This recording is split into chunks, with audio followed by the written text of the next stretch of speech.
Assalamualaikum warahmatullahi wabarakatuh. Salam hormat saya pada Bapak Ibu Asesor Penilai Serdos.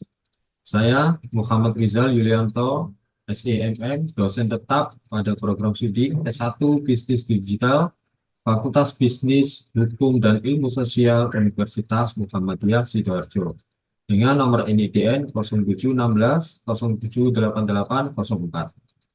Dalam kesempatan kali ini, izinkan saya untuk menyampaikan video PDD UKTPT khususnya dalam bidang pengajaran.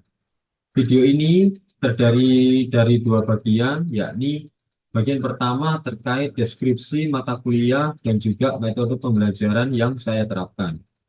Dan nanti di bagian kedua dalam video ini merupakan gambaran singkat proses pembelajaran yang terjadi di dalam kelas.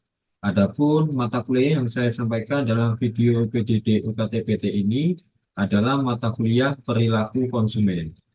Mata kuliah ini sudah sesuai dengan bidang ilmu dan juga kepakaran saya, serta selaras dengan latar belakang pendidikan terakhir saya, yaitu bidang ilmu manajemen dengan konsentrasi manajemen pemasaran.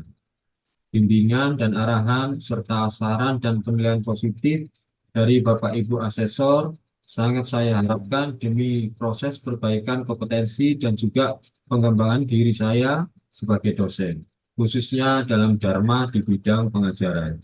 Atas waktu dan arahan yang telah diberikan, sebelum dan sesudahnya saya sampaikan terima kasih. Mata kuliah perilaku konsumen pada program studi S1 Bisnis Digital ini merupakan mata kuliah keilmuan dan keterampilan yang berbobot 3 SKS yang dilaksanakan selama 1 semester atau 16 pekan pertemuan. Mata kuliah ini termasuk dalam mata kuliah wajib bagi mahasiswa semester 2 pada program studi S1 Bisnis Digital di FBHIS Unsida. Deskripsi singkat mengenai mata kuliah perilaku konsumen ini adalah membahas berbagai konsep, teori, dan juga pendekatan dalam memahami bagaimana individu maupun kelompok membuat sebuah keputusan pembelian atas produk atau jasa, khususnya dalam konteks bisnis digital. Mahasiswa akan mempelajari faktor-faktor psikologis, sosial, budaya, serta teknologi yang dapat mempengaruhi perilaku dari konsumen, serta menganalisis proses pengambilan keputusan konsumen di era digital. Setelah itu, setelah mengikuti perkuliahan ini, mahasiswa diharapkan mampu untuk memahami dan juga menganalisis perilaku konsumen secara kritis, serta menerapkan wawasan tersebut dalam merancang strategi pemasaran digital yang efektif, personal, dan juga relevan, serta berorientasi pada kebutuhan dan preferensi konsumen di era transformasi digital saat ini. Capaian pembelajaran lulusan atau CPL yang dibebankan dalam mata kuliah perilaku konsumen ini adalah pertama, menunjukkan perilaku bertanggung jawab dan empatik yang didasari dengan nilai moral, etika, dan juga menghargai perbedaan dengan pemegang prinsip nilai-nilai Islam untuk kesejahteraan masyarakat. Untuk CPL kedua adalah mengaplikasikan pengetahuan tentang ekonomi digital dalam mengembangkan bisnis yang efektif. Dan CPL yang terakhir adalah memiliki keterampilan interpersonal yang baik dalam menjalin hubungan dengan baik untuk keberhasilan bisnis. Selanjutnya, untuk capaian pembelajaran mata kuliah atau CPMK yang telah saya tentukan dalam mata kuliah perilaku konsumen ini adalah pertama, mahasiswa mampu memahami proses pengambilan keputusan konsumen. CPMK kedua adalah mahasiswa mampu menganalisis pengaruh faktor psikologis sosial dalam masyarakat. Dan selanjutnya untuk CPMK yang terakhir adalah mahasiswa mampu mengembangkan strategi pemasaran berdasarkan perilaku konsumen yang berkembang di masyarakat. Itu adalah rumusan beberapa capaian pembelajaran yang saya kaitkan dalam mata kuliah perilaku konsumen di Prodi S1 Bisnis Digital, baik capaian pembelajaran lulusan atau CPL maupun capaian pembelajaran mata kuliah atau CPMK.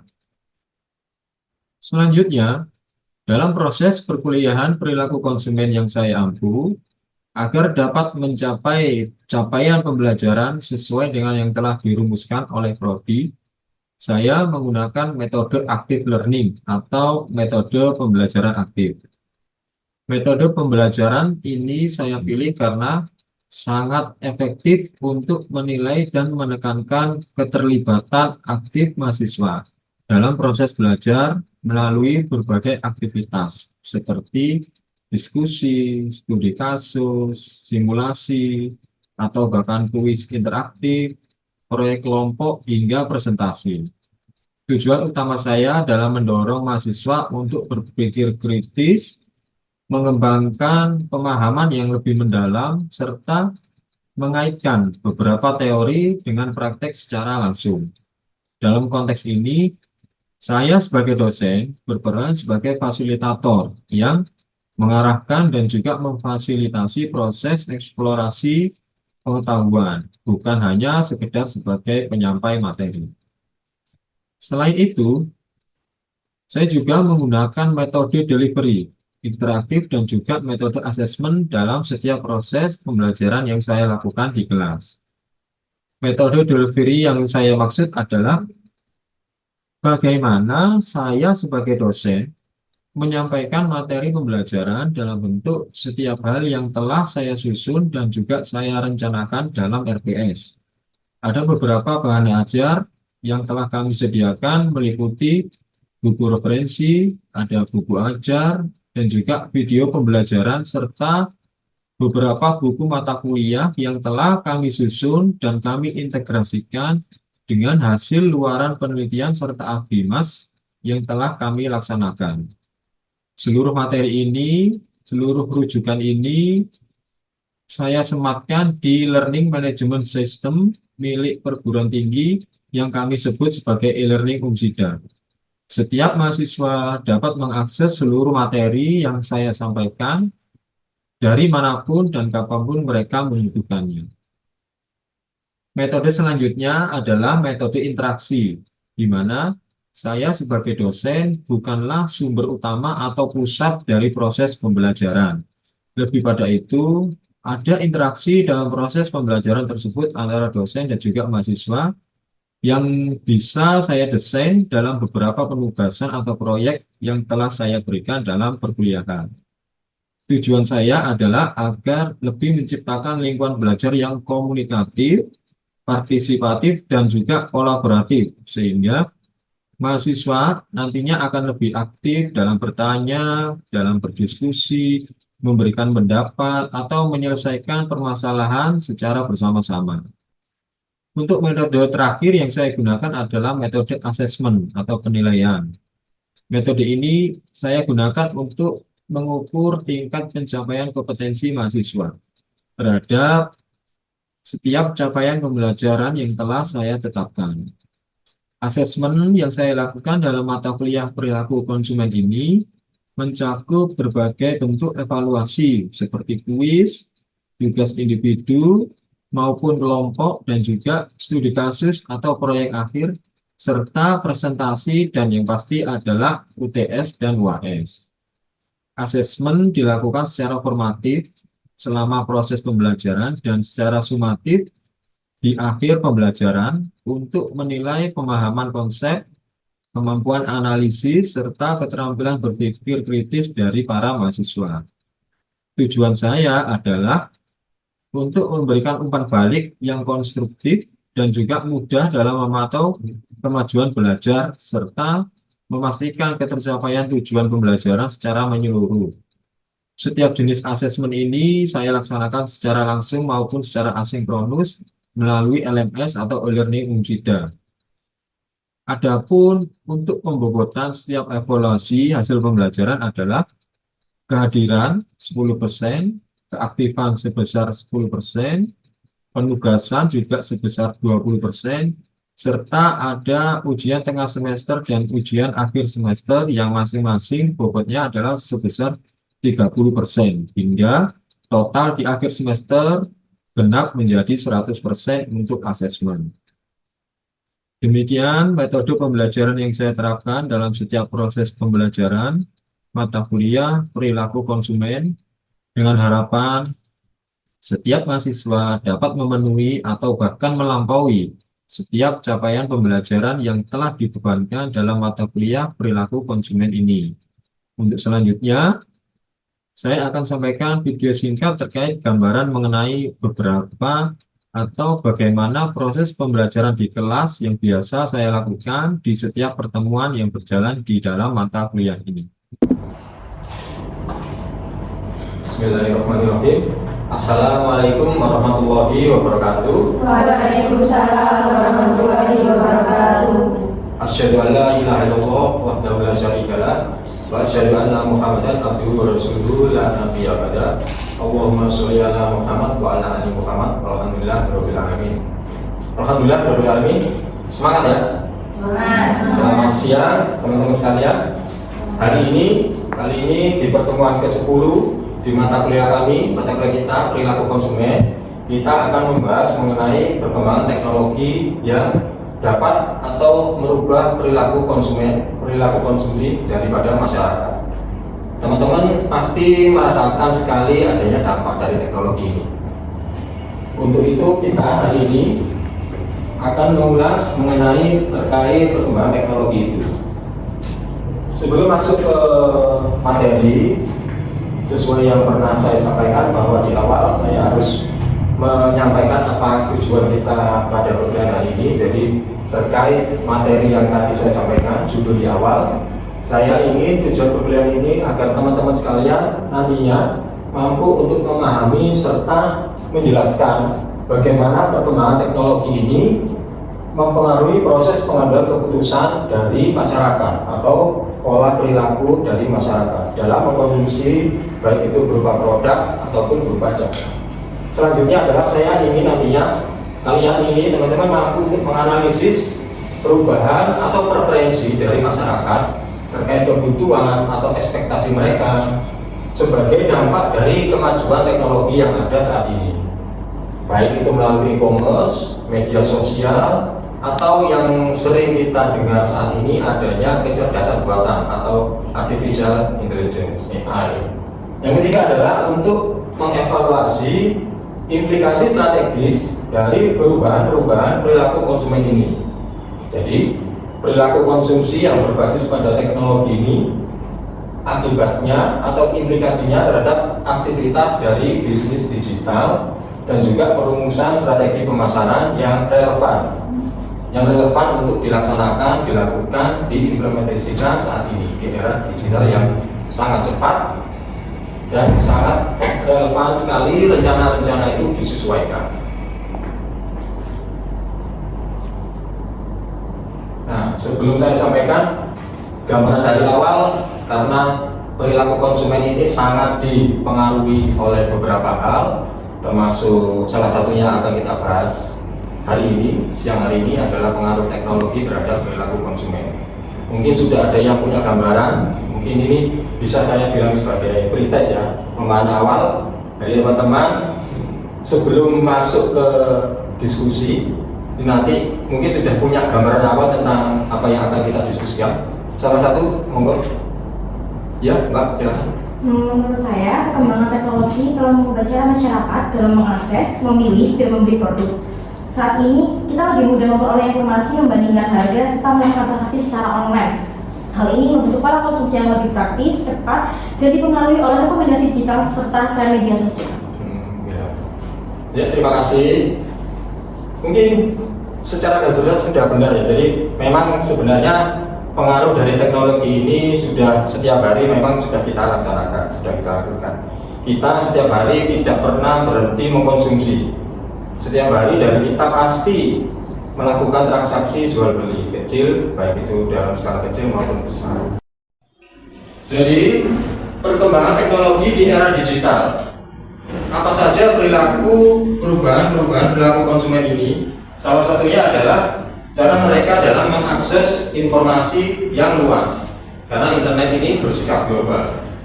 Selanjutnya adalah kemudahan dalam bertransaksi. Jadi saat ini transaksi tidak harus bertatap muka, bisa dilakukan dari manapun dan kapanpun. Seperti yang ketiga adalah real time dan fleksibel. Yang keempat adalah kredibilitas, keamanannya itu sangat bisa terjaga jika kita gunakan sesuai dengan keamanan yang diberikan. Keamanan dan kenyamanan. Jadi kalau biasanya konsumen itu aman, merasa dia aman, maka dia akan nyaman dalam bertransaksi. Kita lihat beberapa atau berbagai platform digital yang tersedia. Bisa dari e-commerce, Anda ingin membeli sepatu, kok kepikiran jam 24.00 ya, karena belum ada WA dari sang kekasih, coba cari kepikiran sepatu yang besok mau dibuat yang dipakai untuk mingguan. Kalau ketemu langsung masih tutup. Nah, tapi kalau lihat di aplikasi e-commerce, bisa tetap kita mendapatkan informasi terkait sepatu tersebut, ketersediaannya, harganya, atau lihat ini. Itu kalau membeli produk atau jasa ya. Ini juga membeli tiket kereta api. Ada yang belum pernah naik kereta api? Kasihan. Kereta api waktu dulu itu kalau beli tiket harus ke stasiun. Tapi sekarang enggak. Sekarang pun untuk kereta api bisnis dan eksekutif ya, bisa dilakukan pembelian sekitar mungkin 90 hari atau 60 hari sebelum keberangkatan. Kalau lokal mungkin bisa 1 minggu atau 1 hari sebelum berangkat. Kalau lokal ya 1 minggu bisa beli melalui aplikasi. Jadi kita nanti pada saat hari H, pada jadwal keberangkatan, kita tidak perlu lagi antri untuk membeli tiket. Jadi tinggal menunjukkan scan barcode ya, jadi tiket yang sudah kita dapatkan sesuai tempat duduk yang kita pilih, sampai bisa milih tempat duduk sendiri, dan juga harganya kita sudah tahu, lalu kita bayar dengan QRIS mungkin, dan kalau sudah dapat tiketnya, nanti pada saat pemberangkatan kita tinggal tunjukkan ke loket dan kita sudah bisa masuk tanpa antri. Konsumen digital sendiri mempunyai karakteristik yang pasti adalah cepat. Ya, jadi konsumen saat ini itu mengharapkan proses pencarian informasi, pemesanan, transaksi berlangsung secara efisien. Sumber informasi bisa langsung dicari, pemesanan juga bisa menggunakan aplikasi, transaksi juga bisa menggunakan teknologi keuangan. Yang pasti instan. Sama kita semua juga suka melakukan atau mengkonsumsi hal-hal yang instan. Asal jangan terlalu sering makan mie instan ya, karena instan tidak terlalu baik. Jadi kemudian teknologi seperti mobile aplikasi itu atau e-wallet ya, jadi yang tidak punya rekening bank masih bisa melakukan transaksi melalui e-wallet. Dan juga layanan 1 klik yang disitu membuat konsumen terbiasa dengan hasil instan. Yang terakhir adalah pada saat kita berbasis rekomendasi. Jadi sebelum membeli, kebanyakan mungkin termasuk Anda sekalian di sini, konsumen digital ini cenderung mencari ulasan atau rating dan rekomendasi orang lain untuk termasuk influencer tadi ya, untuk menentukan keputusan dalam membeli atau tidak suatu produk. Atau algoritma sistem seperti produk serupa, produk yang paling populer bisa di-shop ya, bisa dari harga tertinggi, terendah, paling sering dibeli, paling populer, dan lain sebagainya. Selanjutnya sebelum masuk itu, karena hari ini ada tugas presentasi ya, yang bertugas hadir. Ya, jadi silakan disiapkan tempat dan materinya, teman-teman nanti bisa ikut berdiskusi. Monggo.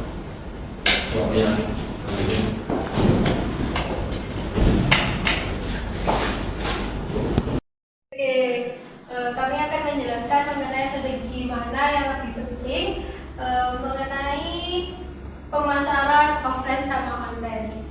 Kalau dari kita itu lebih ke online karena pemasaran online itu lebih cepat, fleksibel, terus pengukurannya akurat sama biayanya murah. Jadi seperti yang dijelaskan tadi oleh dosen kita, kalau ke online itu kita tuh apa ya, lebih fleksibel gitu loh kan. Kita nggak harus ke tempatnya langsung, kita bisa lihat lewat handphone kayak gitu dengan dengan aplikasi-aplikasi yang sudah ada.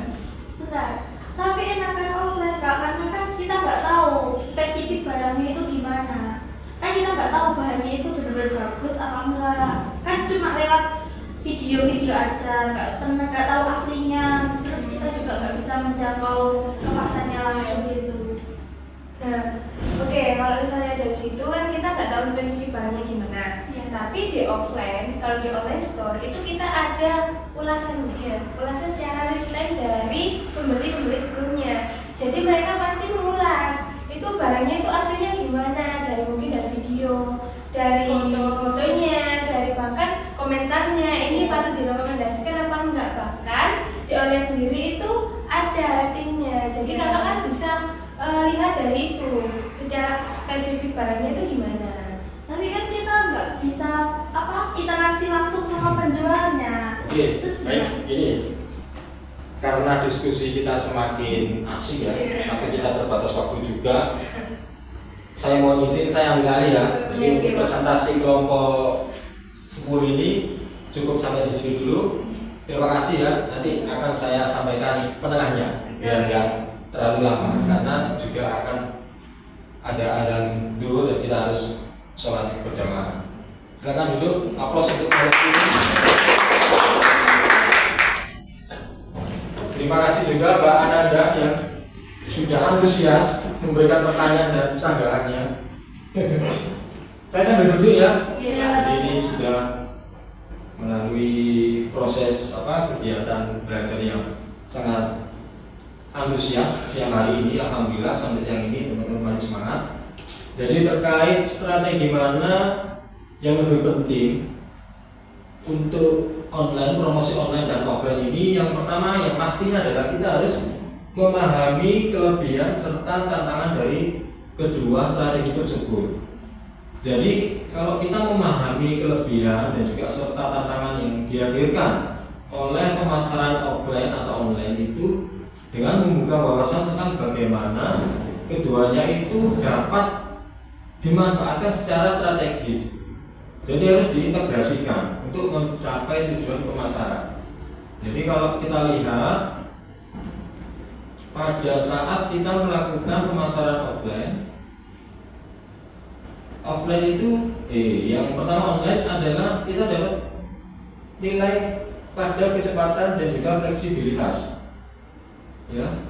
Jadi pemasaran online itu lebih cepat, fleksibel, dan juga bisa kita gunakan untuk mengukur sesuatu bisa terkait penjualan, yang di situ memungkinkan kita untuk juga menjangkau audiens global dengan biaya yang relatif lebih rendah atau biaya yang murah. Jadi keberadaannya itu sangat krusial dan mungkin bisa menjawab kebutuhan pasar yang ada saat ini. Tapi juga sebaliknya ya, yang disampaikan oleh Mbak Ananda Met ini, pemasaran offline itu juga masih sangat relevan memang untuk tetap diaplikasikan saat ini.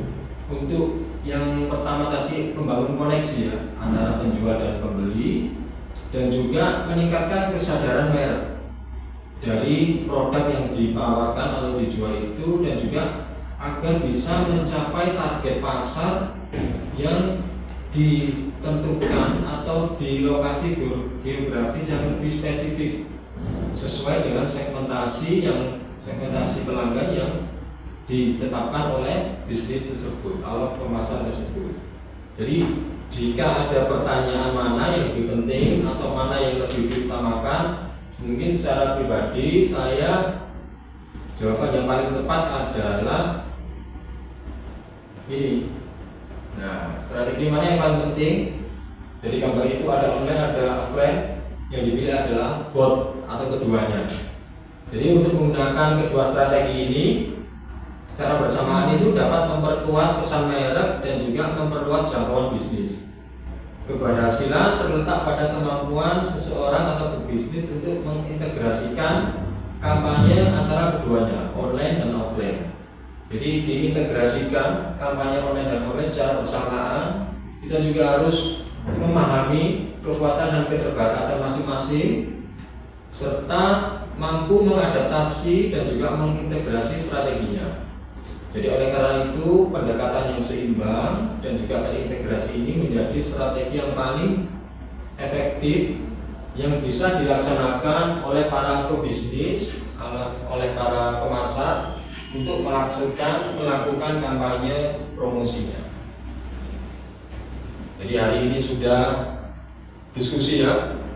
Sebelum saya tutup, saya minta tolong ada satu orang mahasiswa yang mungkin bisa memberikan final statement atas materi dan diskusi kita hari ini. Nah, monggo Mbak Meti, ini tadi yang antusias. Ya, mungkin saya bisa tambahkan sebagai penutup ya Kak. Dari pembelajaran ini yaitu perkembangan teknologi saat ini telah membentuk perilaku konsumen masyarakat yang semakin dinamis, digital dan berbasis data. Konsumen kini menuntut kemudahan, kecepatan, dan pengalaman personal dalam berbelanja. Pemahaman terhadap perubahan ini juga menjadi kunci bagi pelaku bisnis untuk merancang strategi pemasaran yang relevan dan adaptif. Ya, terima kasih.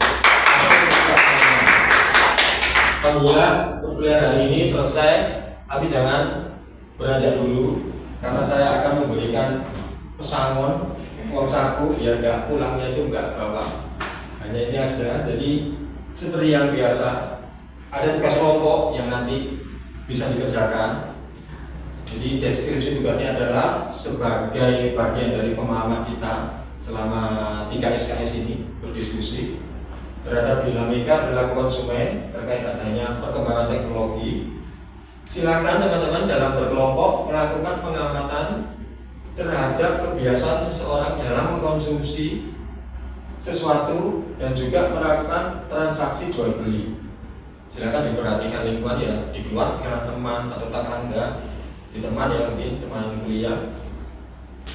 Pada saat dia melakukan transaksi jual beli sebelum dan setelah pandemi COVID, kita bisa mempelajarinya. Tujuannya apa?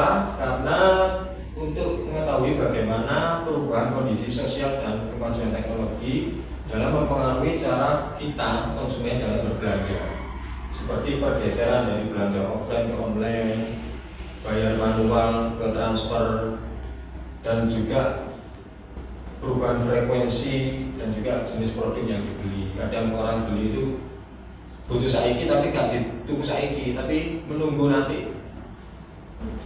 Lah 77 ya sekarang ya hari ini ya tanggal 7 bulan 7, insya Allah diskonnya pasti nambah.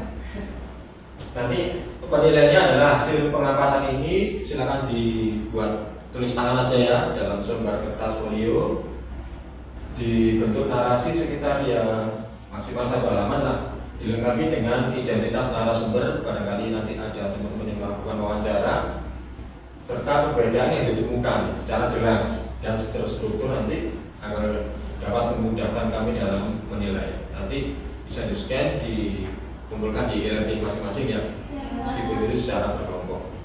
Baik, terima kasih. Alhamdulillahirrahmanirrahim. Saya sampaikan terima kasih hari ini telah mengikuti perkuliahan saya. Semoga perkuliahan kita hari ini membawa banyak kebermanfaatan untuk kita semuanya. Semoga kita tetap dalam lindungan Allah Subhanahu wa Ta'ala.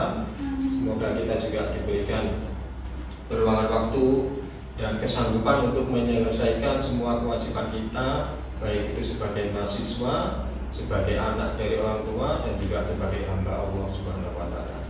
Billahi taufiq wal hidayah. Wassalamualaikum warahmatullahi wabarakatuh. Waalaikumsalam warahmatullahi wabarakatuh. Terima kasih ya. Iya.